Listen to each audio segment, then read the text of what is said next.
This is Gene Monterastelli, and welcome to the Tapping Q&A podcast, recorded live to tape from Williamsburg in Brooklyn. This is episode 266, originally aired April 12th, 2017.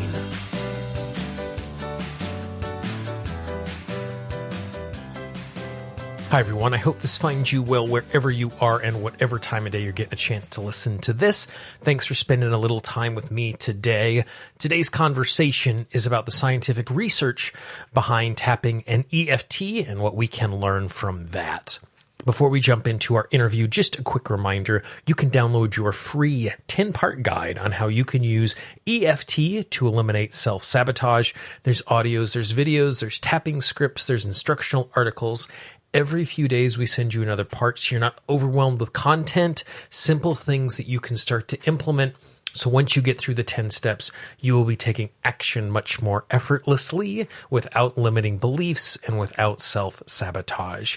Also, if you'd like to support the podcast is supported by listeners just like you. All you need to do is go to tappingqa.com/support. There's a link in the show notes. There's a link on the website. If you do decide to become a supporter, we get some awesome thank you gifts for you. So today's conversation is with Dr. Peta Stapleton. And it's a really great conversation. She's in this unique situation. She was interested in EFT. She has a scientific background, and she oversees a number of master's students who are working on dissertations and thesis and things like that. So they're constantly having to do research. So for more than a decade, she has been doing research, good, solid scientific research around the efficacy of tapping and EFT. And I think this is useful for two reasons. One, when we understand how it works, it's easier for us to be successful with it. And two, when we find ourselves in those situations where we're having conversations with really skeptical people, when we can turn to hard, actual evidence-based science, it's easier to have that conversation because we know how crazy tapping looks and it seems unreasonable that that would provide relief. So here is my conversation with Peta about her research and what we can learn from that.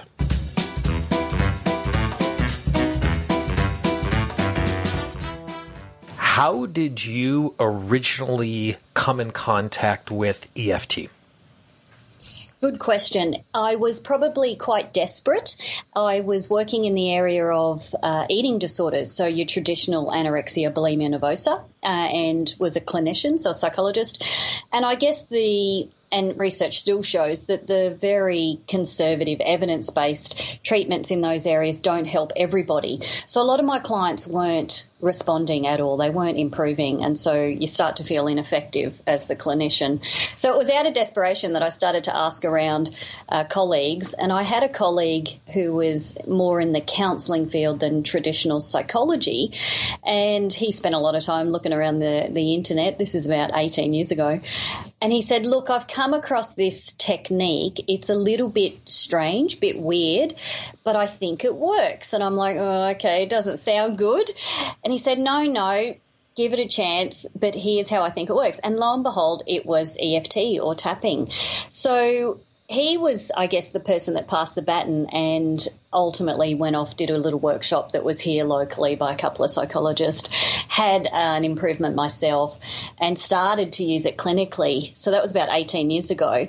And then my research job, my academic job allowed for research. So we started that about 12 years ago here in Australia. So then just talk me through kind of, from a research point of view, what were the things that, what were the questions you were asking before you started doing the research? What was the hypotheses? What were you testing?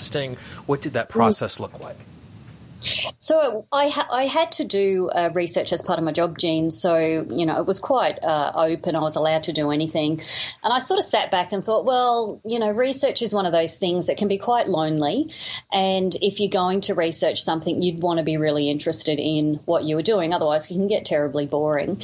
So I sat back. I was trained, and I am trained in things like neuro-linguistic programming, timeline therapy, a whole bunch of things that sit outside the traditional square. And I thought, look, some of those things have so many techniques in them, they're probably a bit too hard to kind of, boil down to one thing. Yeah. Which is how EFT emerged and kind of went, hang on a minute, EFT is only one one technique, one sequence, that might be fairly easy. So then started to go, okay, well, what's my area? Eating disorders. Thought, it's going to be hard to try and pull together a group of perhaps people with, anorexia or something like that. So that's where we ultimately kind of went, why don't we go the other way? And I wonder if this technique will work for things like a food craving, that intense feeling, for somebody who's overweight or obese, because Australia at that time, really our statistics were showing, our trajectory for our teenagers becoming obese adults, by 2020, which isn't that far away, was, 60% of teenagers. So we were sort of going, something's got to be done. So we came from that angle. And that's how we shifted from your traditional clinical eating disorders into more the mainstream weight issues, because we were easily able to attract people to be in that trial. So the very first trial, where our question was, I wonder if EFT will actually have an impact on food cravings, and the second level was, will they lose weight over time? So if we get rid of their food cravings with EFT, would they lose weight? So I went on a local current affairs show here, and 4,500 people responded to be in that trial. Yeah. Wow. We were speechless. Yeah. We were like, are you kidding me? Right. And mostly I think that was a sign that people were, and this was 12 years ago, so, we're a decade on now, and certainly there's a lot more knowledge around EFT, but back then there wasn't, not in our country. But people were willing to try anything. And I was demonstrating tapping on the current affairs show, so they could see me doing it. They knew it involved tapping on your face, which doesn't look like a therapy technique. So, yeah, we were speechless. But that's where we started. And ultimately what we showed in that first, it was only a 4-week program, so they only got 8 hours of tapping, but they stopped eating all their food cravings, and a year later couldn't even remember what they'd done tapping on because they no longer ate that food, and they lost on average about 12 pounds over that year. So it was phenomenal where we started and where we've come from. And so when you did that initial study, and we'll talk about some of the other stuff that you've done, did you have a control group that you weren't tapping with? Did you have a control group where you were tapping randomly or tapping on points that we don't see as the traditional EFT points? What did kind of the scientific method and process look like inside of that? Yeah, sure.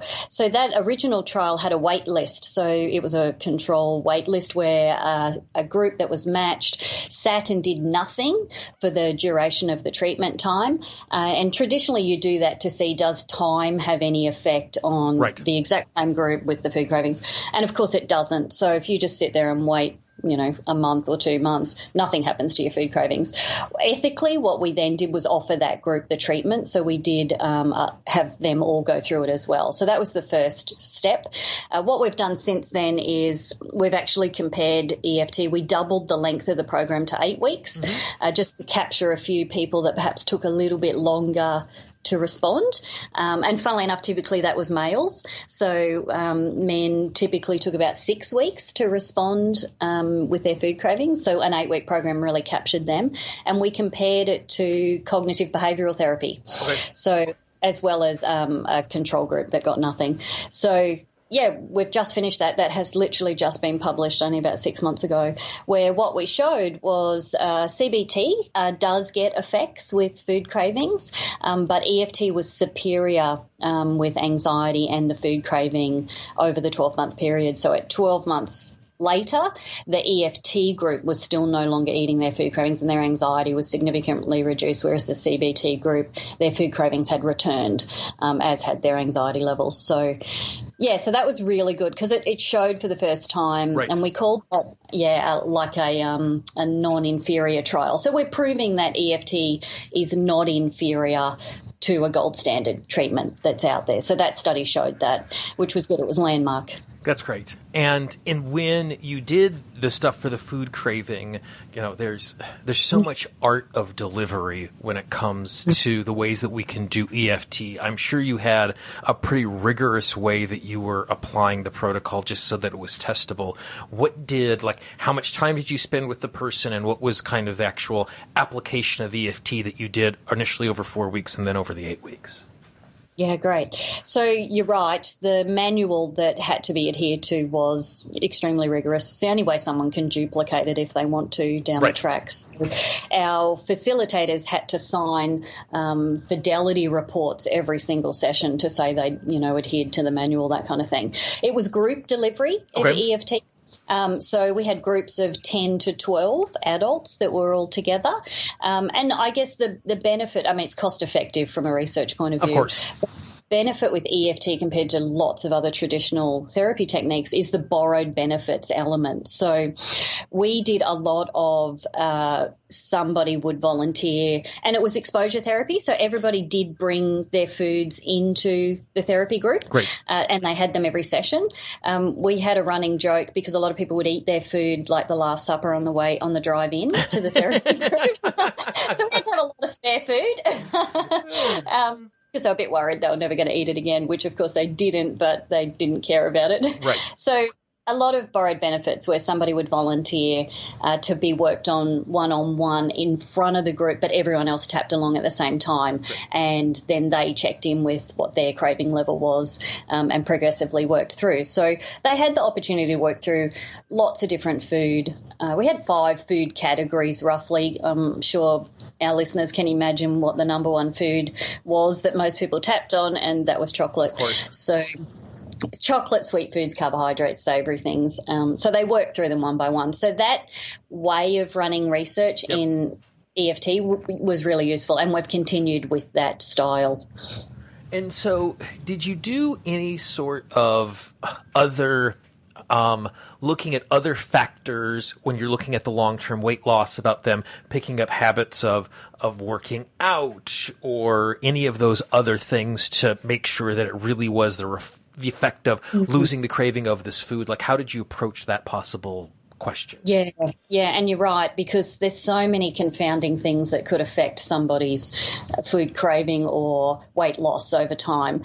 So as much as humanly possible, we try and have a lot of exclusion criteria in the beginning. So anyone that unfortunately might have been on medications that potentially could have affected a food craving, pregnancy, hypoglycemia, diabetes, menopause, they were actually all excluded. So they weren't allowed to be part of the trial because we were trying to minimise other things, which makes it really tight and almost not, kind of fair for a lot of people to access.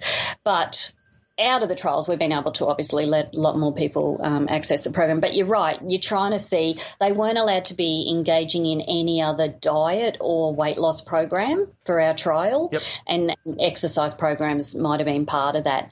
They may have, at the end of the trial, joined a gym because their motivation was higher or something like that, but that was sort of beyond our treatment. So, so we try as much as possible. I mean, you still get criticised about, well, what about this group? Or ultimately you have nobody left if you excluded everybody.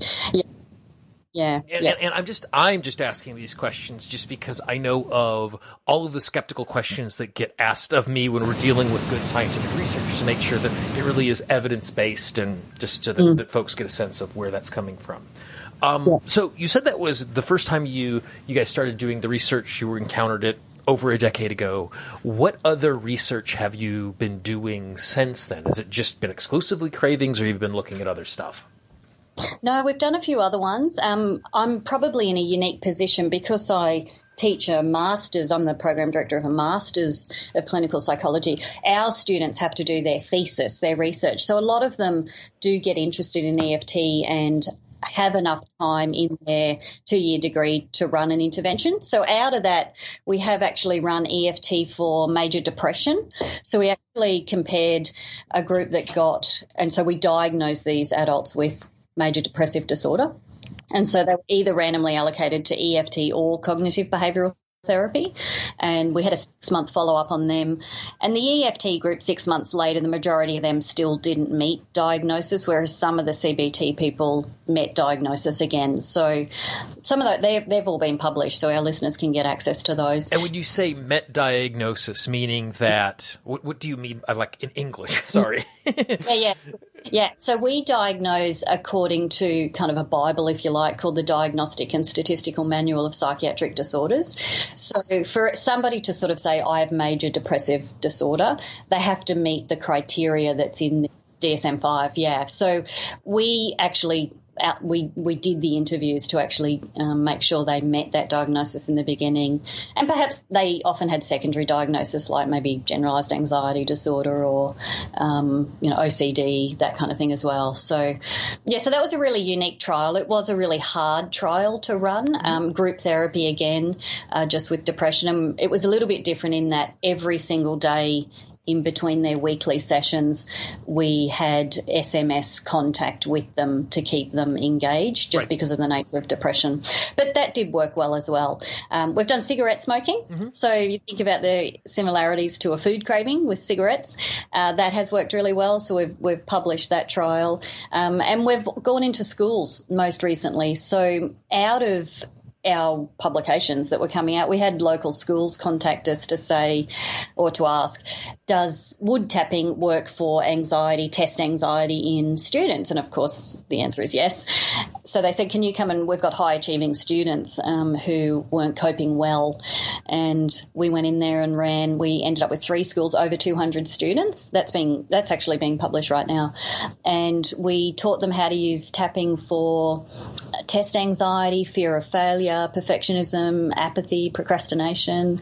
It was great. It was good fun. So out of that, we've actually ended up training some teachers, so they're delivering it more and more as an everyday stress reduction tool in class.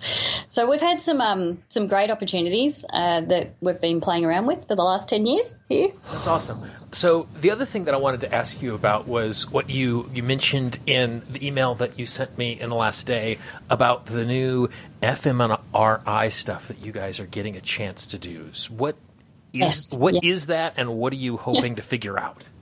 Yes, I've long held this, intention that I wanted to run, because no one in the world yet has been able to run a trial looking at neural or brain changes with EFT. So we've still been hypothesizing about the parts of the brain that respond just based on people's, psychological changes.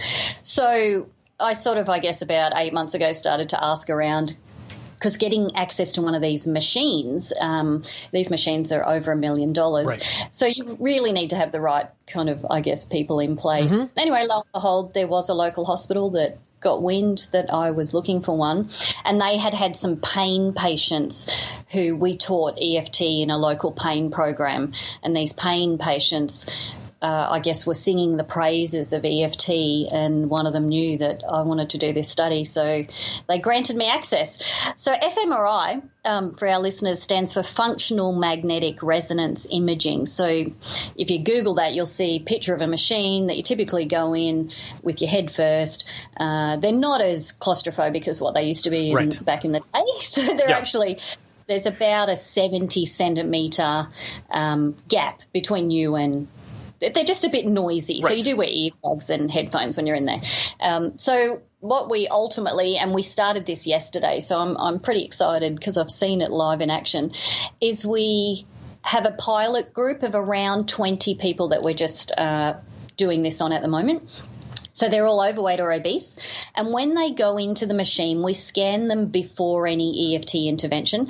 So they go into the machine, and for about 12 minutes, they lie there and we flash pictures of food up where they can see them. So when they're lying there and they're focusing on these pictures of food and they're imagining eating them, we have a look at the parts of the brain that respond to that imagery. And they're foods that they always bring into our treatment trials, like cookies or burgers, ice creams, cakes, that kind of thing.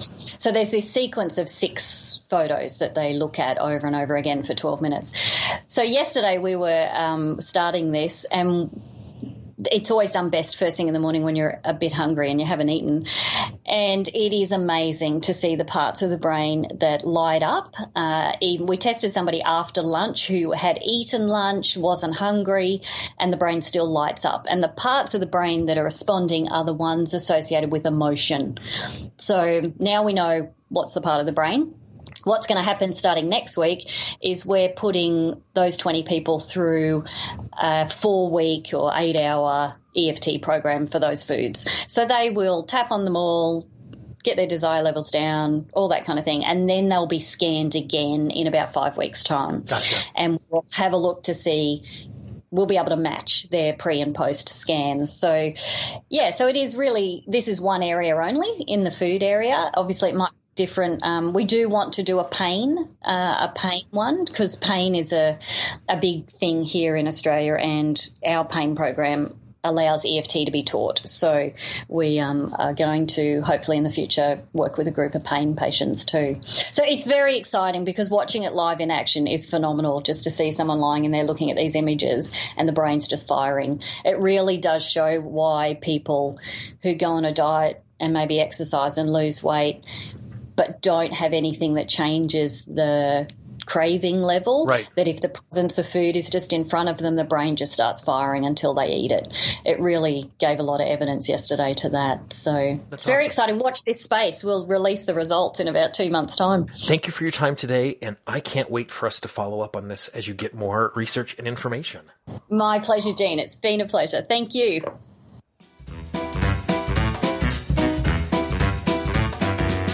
So that is exciting stuff, especially when we can look at the things that we experience and have a little evidence behind it to show how well it's working. I have included links on the website. If you go to tappingqandapodcast.com, click on episode 266, or if you go into the show notes, or if you go into the Tapping Q&A app, I have included links to a number of the published papers from Peta and from her students, so you can actually dive into that research and you can share it with other people. Obviously, we will have her on again in the future as the research continues to evolve and as they learn new things. If you would like to become a supporter of the podcast, it's really easy to do. All you need to do is go to tappingqa.com/support. You can check out the entire Tapping Q&A podcast archive at tappingqandapodcast.com. Every single interview, every single tap along, every single piece of instruction is sitting in the archive absolutely free. There's over 8 years of content there. There's over 320 episodes. There's over 125 hours of free material that is just waiting for you to dive into.